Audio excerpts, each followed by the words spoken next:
లక్షలాది మంది కార్యకర్తలు ప్రజలు ఇది మా పార్టీ బలం.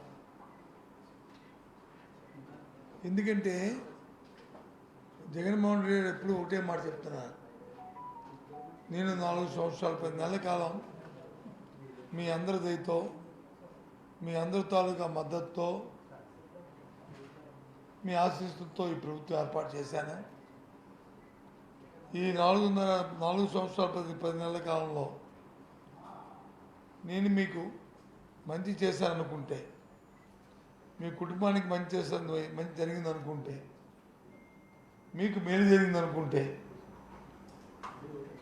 మీ కుటుంబంలో మీ తాలూకా ఆర్థిక స్థితిగతులు మారాయనుకుంటే, మీ పిల్లలు చక్కగా చదువుకున్నారనుకుంటే, వాళ్ళకి రాబోయే కాలంలో మంచి మీ విద్యా విధానం ద్వారా వాళ్ళ భవిష్యత్తుకి మంచి దారి చూపారని అనుకుంటే,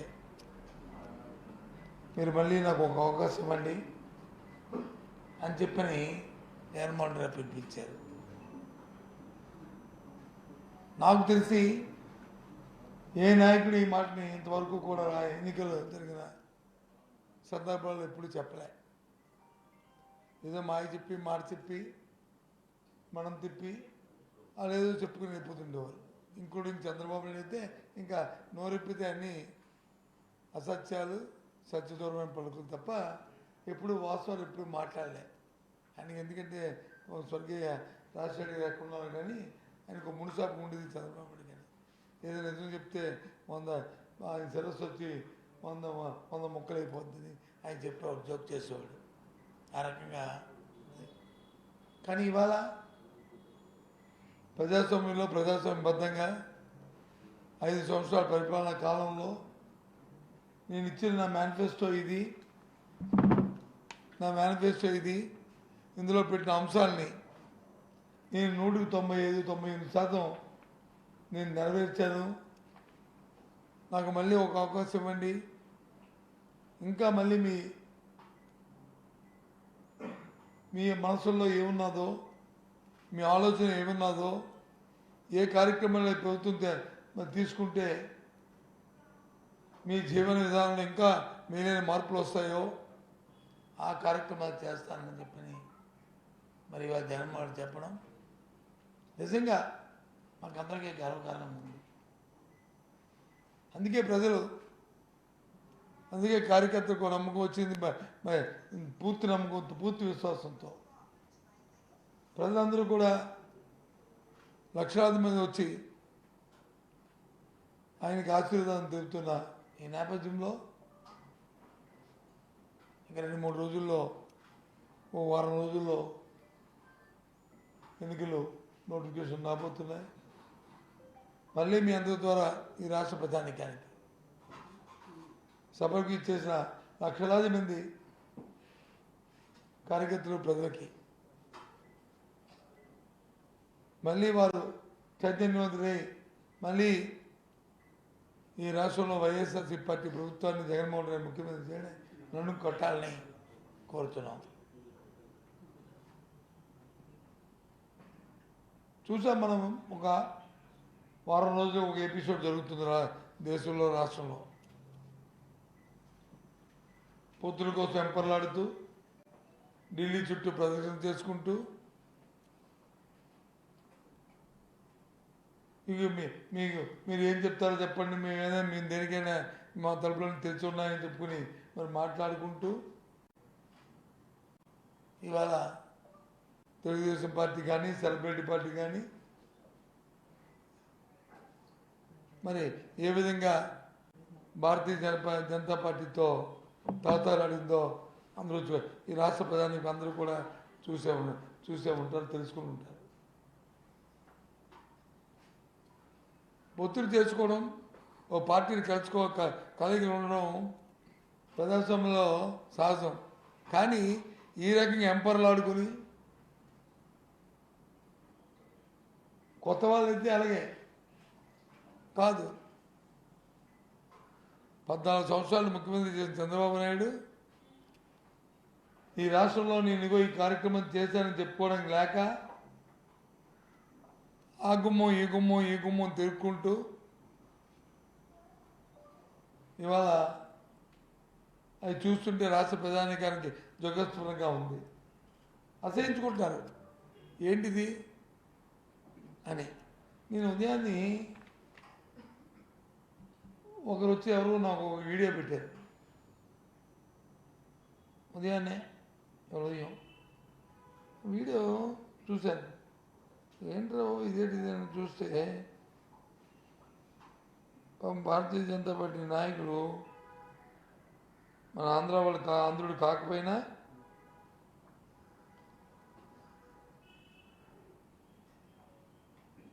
ఆయనకున్న వచ్చిరాని తెలియని మరి ఆయన కండస్థ పెట్టుకుంటూ చూడండి.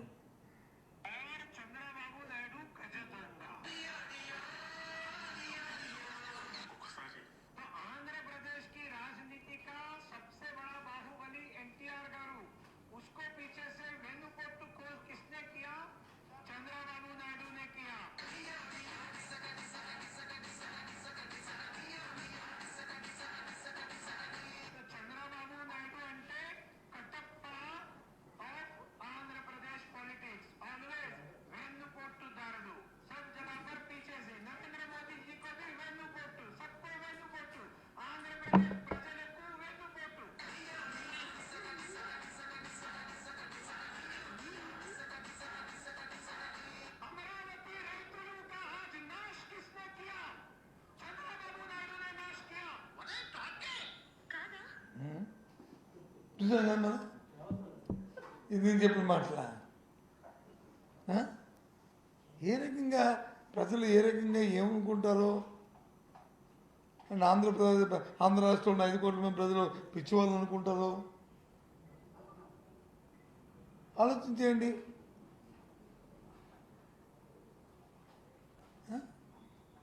కానీ ప్రజాస్వామ్యంలో 2 పార్టీలకు వెళ్ళడం, 2 పార్టీలు వెళ్ళిపోవడం, లేదా పొత్తులకు వెళ్ళడం, పొత్తు అని అది వేరు. ఇదంతా ఎప్పుడు ఒక 3 నెలల కింద జరిగిన సంఘటనలు.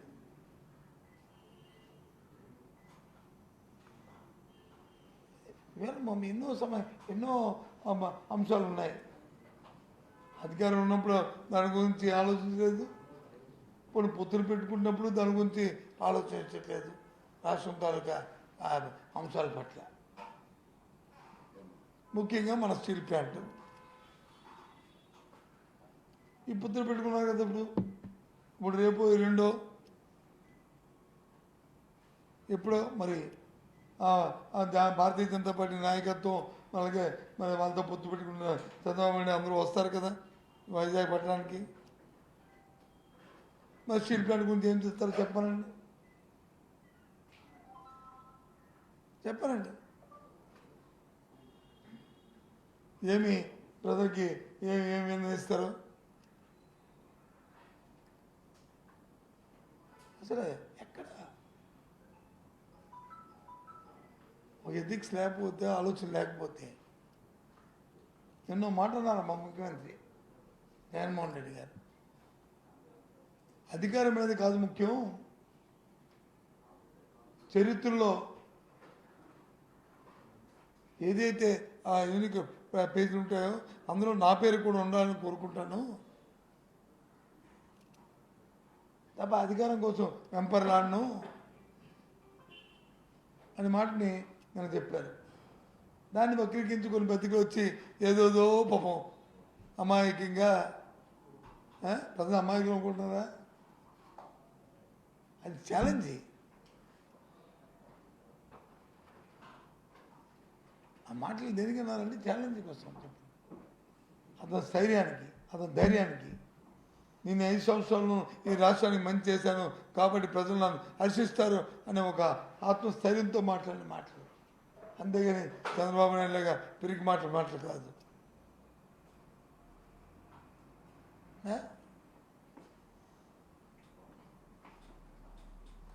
చెప్పండి. కాబట్టి ఏది ఏమైనప్పటికీ కూడా ఈ సభలో విజయంతో అవడం, ఈ పొత్తులు చూసి ప్రజలు వచ్చి అసహించుకోవడం, ఇంకా మొన్న వచ్చిన ఏదైతే వైఎస్ఆర్సీ పార్టీకి ఇప్పుడు ఉన్నాయో సీట్లు ఉన్నాయో 151 దానికంటే 175 కూడా రేపు ఛాలెంజింగ్గా వచ్చే పరిస్థితులు రాష్ట్రంలో అని చెప్పడానికి అసక్తి కాదు. వాస్తవాలు ఇవే. ప్రజల జీవన విధానం మారింది, వాళ్ళకి ఆదాయం పెరిగింది, రాష్ట్రం జీడిపి పెరిగింది, వ్యవసాయానికి సంబంధించి ఉత్పత్తులు పెరిగాయి, రైతు హాయిగా ఉన్నాడు, రైతుకు పెట్టుబడి పెట్టే ఆర్థిక స్తోమత పెరిగింది, పండించిన పంటకి గిట్టుబాటు దొరికింది, ఎరువుల కోసం విత్తనాల కోసం ఎంపర్లు అడుకోకుండా ఇంటి ముందునే ఆర్బిక ద్వారా అవన్నీ ఇస్తున్నారు.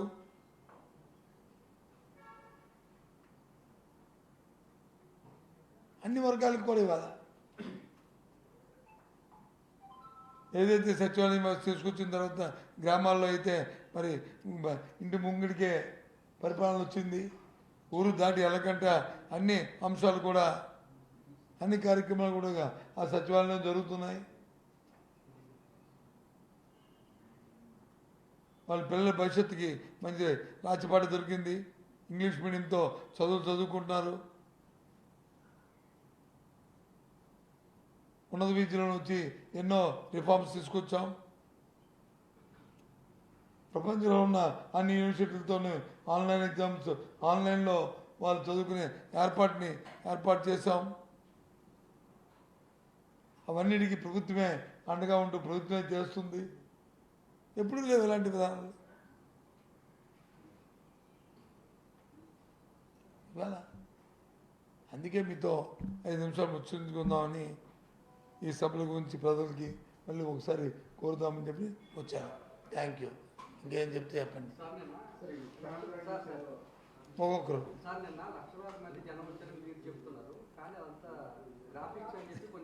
అదే మరి పచ్చగా నుండి పచ్చగా ఉంటుందని ఎలాగైతే చంద్రబాబు నాయుడికి ఇంకెవరో ఉన్నారు కదా అలా అబ్బాయో అలా సెలబ్రిటీ వాళ్ళకి ఎలాగైతే పెడతారు గ్రాఫిక్లు, ఈ ఫోటో పక్క కూడా అలా పెట్టేసుకుంటాం. ఇది చూస్తే తెలుస్తుంది. మరి అలాగనుకొని ఆ బల్బుతో ఉండమని ఎవడుతున్నాడు? ఎవడో నవ్వుతాడు ఆ గ్రాఫిక్ అంటే. ఆ భ్రమలో ఉండమనండి ఆ పత్రికల్ని ఆ నాయకుల్ని వద్దానులే.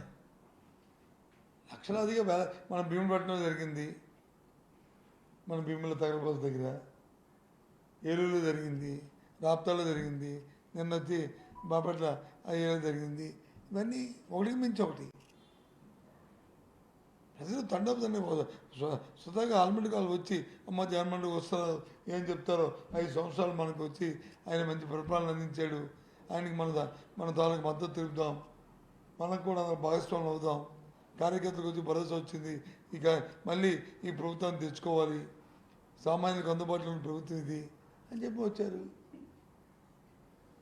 పత్రికల ఇప్పుడు ఒకరోజు ఏం మంచి రాస్తే నన్ను వచ్చి ఇవాళ చెడుగా రాస్తారని అనుకోవడానికి వాళ్ళకి అలా పచ్చగా ఉన్నట్టు అది పచ్చగా ఉంటుంటుంది అంతే. మనం ఏం చేస్తాం? ఏం చెప్పావు?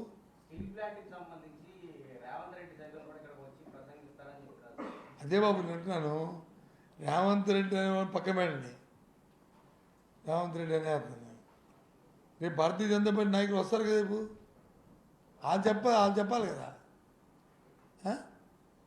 వాళ్ళు చెప్పాలి కదా. రేవంత్ రెడ్డి గారు వెంకటరెడ్డి గారు వచ్చి చెప్తే ఉపయోగం ఉంది? ఇక్కడ సమస్య ఎవరిది? వీటి కేంద్రం ఉంది మరి ఇంకే కేంద్ర ప్రభుత్వ రంగ సంస్థది కాబట్టి దాన్ని మేము చెప్తున్నాం. అందుకనే కలిసిపోయారు, వాళ్ళతో కలిసిపోయి ఇప్పుడు ఎవరు కలిసిపోయాడు ఇప్పుడు చెప్పండి. అందుకు అడుగుతున్నాను. రేవంత్ రెడ్డి గారి గురించి నేను వెంకటరెడ్డి గారి గురించి నేను చెప్పట్లే. వాళ్ళు వచ్చి ఏం చెప్పినా వాళ్ళు వచ్చి ఏం మాట్లాడినా దాని ఉపయోగం లేదు. వినడానికి టైం వేస్ట్, రావడానికి చూడడానికి టైం వేస్ట్ తప్ప.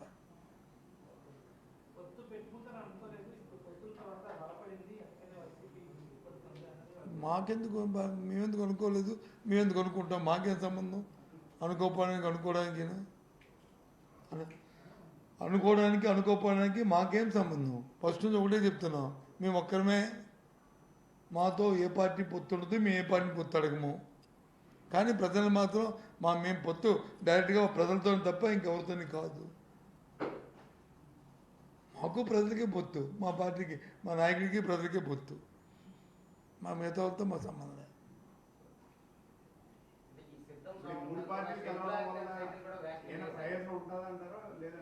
సార్ అదే ఆ మాట మీరు మూడు పార్టీ నాయకులు చెప్తారు, నన్ను అడిగితే నేను చెప్తాను, మా మూడు పార్టీలు కాదు కదా, మూడు పార్టీలు కాదు కదా, 30 పార్టీలు కలిసి ఏం చేయలేమని చెప్తాను. మూడు పార్టీలు కాదు, పక్కన ఇంకో 0 పెట్టుకున్నా ఏం ఫలితం ఉండదు.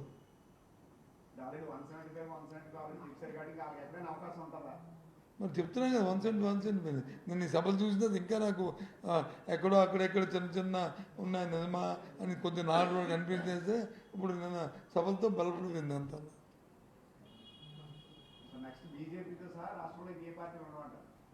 ఇప్పుడు లేదు కదా బీజేపీ, ఇప్పుడు కాదు బీజేపీ ఇప్పుడు ఉందా? బీజేపీకి ఏం జనసేన రాష్ట్రంలో పార్టీ ఉందా? లేదు కదా. తెలుగుదేశం పార్టీ ఒకటే ఉంది, అది కూడా రేపు ఉండదు.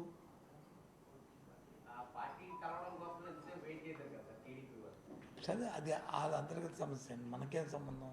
వాళ్ళు వెయిట్ చేస్తారు, వాళ్ళకు ముందు కూర్చుంటారు, లేకపోతే మరి దారి కాస్తారు, అవన్నీ వాళ్ళ సమస్య, మాదికేం సంబంధం? అది వాళ్ళది. అదే ప్రజలంతా చూస్తున్నారు, ఏంట్రా గుమ్మాల ముందు కూర్చోవడం, ఏంట్రా దారులు కాసి కూర్చోవడం, ప్రైవేట్కి వెళ్ళి బతిమాలుకోవడం. మరి ఇన్నాళ్ళు ఈ 14 సంవత్సరాలు ముఖ్యమంత్రి చేసి ధైర్యంగా నాకు ఓటేమని అడగలేకపోవడం, పలాంది నాది అని చెప్పి అని అడగలేకపోవడం, ఏంటి అని చూస్తారు. జగన్మోహన్ ఏం చేస్తారు? ఆఫ్టర్ 5 సంవత్సరాలు 4 సంవత్సరాలు 10 నెలల కాలం ఆయన పరిపాలన చేశాడు, ఒకే ఒకటి మాట్లాడతాడు. ఈ 4-10 సంవత్సరాలు 10 నెలల కాలంలో నేను మీకు సహాయపడ్డాననుకుంటే, మీ ప్రభుత్వం మీకు మేలు జరిగిందనుకుంటే, మీకు మంచి జరిగిందనుకుంటే, మీ ఆత్మగౌరవం పెరిగిందనుకుంటే, మీ తాలూకా మీ కుటుంబ ఆదాయం పెరిగిందనుకుంటే, మీ పిల్ల పాప చల్లగా మంచి విద్యాభ్యాసం చదువుతున్నానంటే, మీకు ఆరోగ్యానికి సంబంధించిన అంశాల్లో ఈ ప్రభుత్వం అండగా ఉందనుకుంటే, నాకు ఒకసారి మళ్ళీ అవకాశం అడుగుతారు. ఇంకా అందుకంటే ఈ మాటలు ఎందుకు మాట్లాడిపోతారు మరి మిగతా వాళ్ళు? అది ఇంకేంటి బాబు? జగన్మోహన్ రెడ్డి గారు ఎన్నికల సంఖ్యారం ఉత్తరాంధ్ర నుంచే ప్రారంభిస్తారని సిద్ధం కాకుండా సపరేట్గా సమావేశాలు పెడతారంటే ఉత్తరాంధ్ర నుంచి అంటున్నారు. ఎప్పుడు వెయిట్ అండ్ సీ బాబు. ఉత్తరాంధ్ర పెడతారా, రాయలసీమ నుంచి పెడతారా, లేకపోతే కోస్తాంధ్ర పెడతారా అనేది ఒక కార్యాచరణ రూపొందిస్తాం. ముందుగా మీకు చెప్పే కదా మేము స్టార్ట్ అవుతుంది పార్టీ. మీరే కదా మాకు ప్రజలకి పార్టీకి మధ్యన సంధానకర్తలు, బ్రిడ్జ్ మీరే కదా. మీకు చెప్పకండి ఏం చేయం కదా.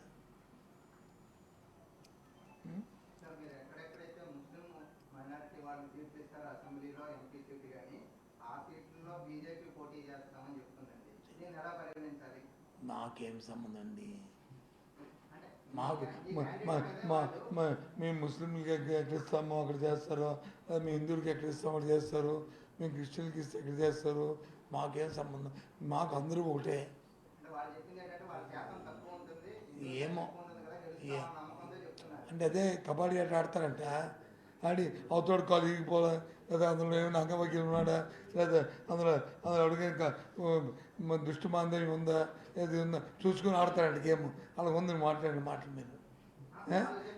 వాళ్ళు అడిగినది మాకు అది లేదు. మాకు ఎవరు వచ్చినా ఒకటే ఓపెన్. ఎవరు నేనన్నా? ఎవరన్నారు? ఎవరన్నారు?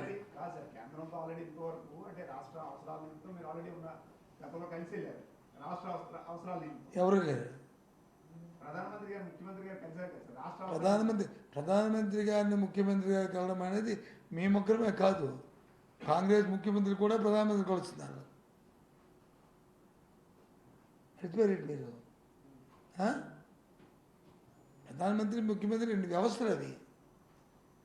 ఇప్పుడు ఆ వ్యవస్థలు వేరు, రాజకీయ వ్యవస్థలు వేరు. రాజకీయ వ్యవస్థలను కాంగ్రెస్ ముఖ్యమంత్రి వెళ్ళి ప్రధానమంత్రుల నుంచి ఇలాంటి మాటలు మాట్లాడతారా చెప్పండి? మాట్లాడరు కదా. సిద్ధాంతం అవి రాజకీయ సిద్ధాంతాలు. ప్రధాని కూడా సభకు వస్తారు ఏదో అంటున్నారు. ఎవరన్నారు? ప్రధానమంత్రిగా వస్తు వేరు, భారతీయ జనతా పార్టీ కూటమి వస్తు వేరు. ప్రధానమంత్రికి రాలేదా విశాఖపట్నం? మా ముఖ్యమంత్రి అటెండ్ అవ్వలేదా? మేము అడగలేదా ఈ రాష్ట్ర ప్రయోజనాల కోసం మాకు చేయుతున్నామండి అని మేము అదే అడిగాం తప్ప మేము అనలేదే. రేపో ఎల్లుండో నేనేమన్నాను మీకు? రేపో ఎల్లుండో ప్రధానమంత్రి గారు భారతీయ జనతా పార్టీ నాయకులు గారు రేపు వస్తారు కదా ఇక్కడికి. లేదు భారతీయ జనతా పార్టీ మరి అగ్రనాయకులు వస్తారు కదా, వాళ్ళు ఏం సమాధానం చెప్తారో చూద్దాం స్టీల్ ప్లాంట్ గురించి అని చెప్పి అన్నాను నేను. అంతే, ఇంకేమన్నాను? అంతే కదా. ఏంది ఏమన్నా తప్పు ఏదైనా మళ్ళీ ఇందాకని ఇప్పుడు మాట మార్చానా? మార్చలే కదా.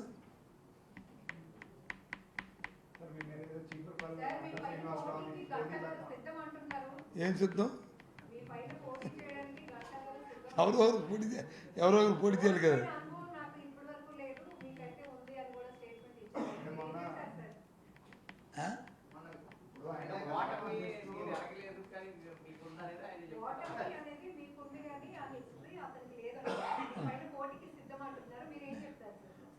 నేను ముందు ఓటమితోనే సక్సెస్ అయ్యాను.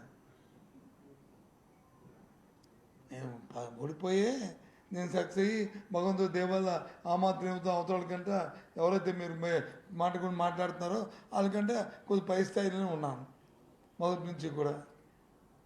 మా ఎన్నికల్లో ఒక వ్యక్తి మీద ఇంకో వ్యక్తి పోటీ చేయాలి కదా.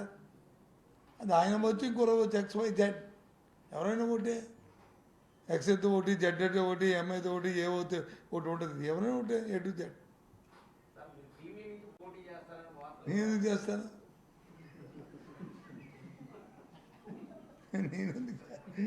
నేనెందుకు చేస్తానండి? నేనెందుకు చేస్తాను? చెయ్యొచ్చు లేదు, చేస్తామని లేదు. అది ఎందుకు ఉంటుంది? చీపురుపల్లిలో ప్రజలందరూ ఆదరిస్తున్నారు, అభిమానిస్తున్నారు. ఆ ప్రాంతానికి ఏం కావాలంటే అవన్నీ చేసాము.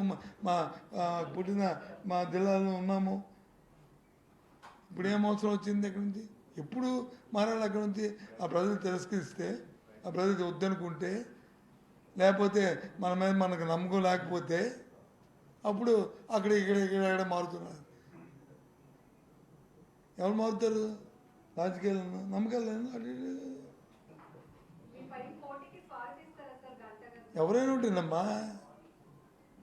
ఆయనకేమి స్పెషల్ 3 కొమ్ములు ఉన్నాయా స్వాగతించడానికి? ఆయనకేం 3 కొమ్ములు చెప్పండి? ఎవరైనా ఒకటి ఎన్నికల్లో పోటీ ఎవరైనా చేస్తాం కదా, ఎవరైనా చేస్తారు కదా. అది ఆ పార్టీల తాలూకా నిర్ణయాలు, మాకేం సంబంధం? నేనన్నా తిరస్కరించి మరి ఆయన అడగండి, ఎందుకే ఇక్కడ మారుతున్నావు, ఇక్కడ తిరస్కరించారని. వాళ్ళ పార్టీ తిరస్కరించిందో వాళ్ళు తిరస్కరించారో నాకేం సంబంధం? నాకు సంబంధం లేని విషయాలు మీరు అడిగితేగా, సంబంధం లేని వ్యక్తులను అడిగితే చెప్తారు. ఆయన అడగండి అవన్నీ. ఈ క్వశ్చన్లన్నీ వాళ్ళవి నాయ కాదు. నాకు క్వశ్చన్ ఒకటే అందరిది. నాకు ఎవరైనా ఒకటే పోటీ.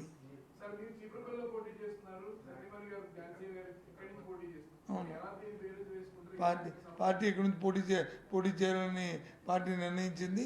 ఆ నిర్ణయాన్ని, ఆదేశాన్ని ఇస్తే ఆవిడ ఇక్కడ పోటీ చేస్తుంది. నాది వచ్చి నేను అక్కడే ఉన్నాను, పార్టీని నేను రిక్వెస్ట్ చేసి నేను ఇక్కడే పోటీ చేస్తాను, నా రిక్వెస్ట్ని పార్టీ ఆమోదించింది, నేను అక్కడ చేస్తున్నాను. సమన్వయం ఎందుకు? దేనికి సమయం? పార్టీ సమన్వయపరుచుకుంటుంది. మేము ఎందుకు? వ్యక్తుల నిమిత్తం మాత్రం వ్యవస్థ పార్టీ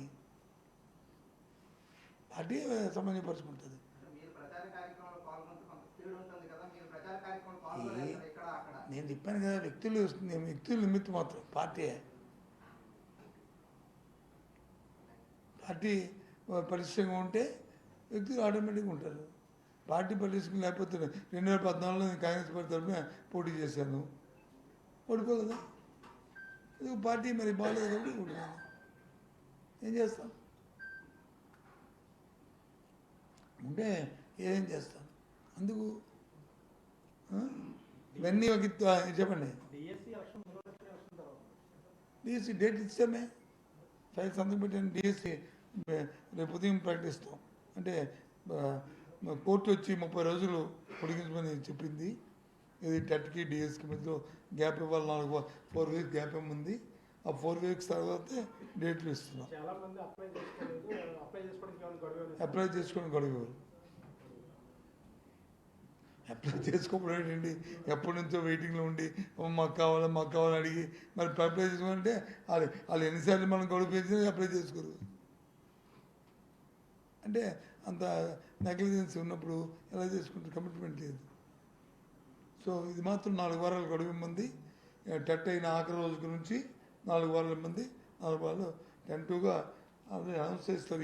రేపు ఉదయం వస్తుంది డేట్లు.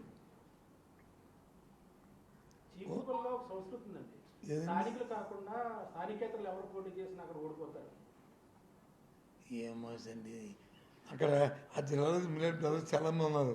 వాళ్ళు అడుగుతారు, ఇద్దరు ఇక్కడ ఎందుకు ఇద్దరు ఇక్కడ ఏం అడుగుతారు? ఎందుకు దాని గురించి, ఆ విషయం గురించి ఎందుకు? ఇంకేదైనా ఇష్యూ ఉంటే అడగండి సార్. Thank you. మళ్ళీ ఒకసారి ఏమంటారు, అది రివిజన్ చేస్తాను, రివిజన్ చేస్తాను. ఏదైతే సిద్ధం సభలు 4 ప్రాంతాల సభలు విజయవంతమయ్యేవి, లక్షలాది మంది ప్రజలు కార్యకర్తలు వచ్చారు. ఆ సభలు జరిగిన తీరే మా పార్టీ రాబోయే కాలంలో జగన్మోహన్ రెడ్డికి ఆశీర్వదిస్తున్నారు ఈ రాష్ట్ర ప్రధాని కానీ చెప్పడానికి నిదర్శనం. అదే వరవడిలో రేపు జరిగే ఎన్నికల్లో కూడా అందరూ కూడా ఆయనకి ఇంకోసారి అవకాశం ఇవ్వాలని కోరుతున్నాను.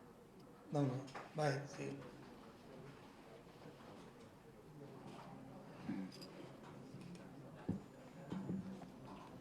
ఏది ఎంత కాబట్టి